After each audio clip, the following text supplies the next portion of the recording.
So kalau kita kata Google informasi dan Facebook connection, Amazon e-commerce, dan Apple mungkin dia jual minimalist lifestyle. Tapi memang itu ada 3 falsafah kan.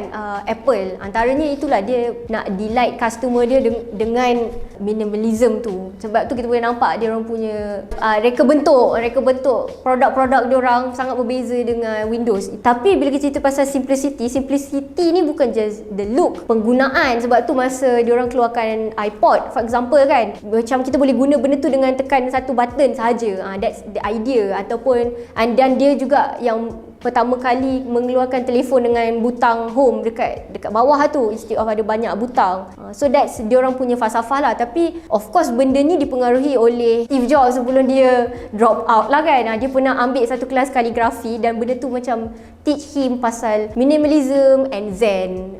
Dan benda tu tak pastilah, walaupun dia dah tak ada dekat Apple, tapi mungkin kalau company tu really embody that falsafah, then they can move forward lah. Cuma bila kita cerita pasal teknologi komputer ataupun telefon ni, tak pasti sebab orang dah start menguar-uarkan yang apa lagi teknologi telefon dah macam sayup je. Sebab yelah, yang terbaru macam Samsung keluarkan telefon lipat, tapi macam tak adalah segah mana orang tak excited macam mana masa iPhone dikeluarkan for example. So kita tak pastilah dari segi perisian ni adakah smartwatch ke. So sebenarnya untuk, of course kita ada zaman-zaman tertentu yang macam contohnya Zuckerberg ataupun Bill Gates, diorang tahu teknologi lah, tapi diorang sendiri akan ada partner yang tahu bahagian bisnes lah. Cuma bila kita dah ada lambakan teknologi sekarang, kita dah kurang perlukan orang yang betul-betul tahu teknologi ni. Sebab bila kita cerita pasal nak buat satu platform ni, apa sebenarnya masalah yang kita nak selesaikan kat luar sana. So itu yang paling penting. Jadi kita boleh je hire orang yang tahu programming dan untuk buat benda tu lah. Dalam kes Steve Jobs ni misalnya, dia dah ada satu visi, dan sebab tu memang engineer dia akan berperah kepala lah nak pastikan design ni memang tepat dan puas hati lah dekat Steve Jobs. Ya, itu yang paling penting lah sebenarnya. So personally kalau kita nak cerita pasal Steve Jobs dan Apple berbanding dengan Zuckerberg yang tahu teknologi ataupun Google dengan Larry yang tahu teknologi, Steve Jobs ni lebih kepada seorang pereka dan juga penjual yang hebat.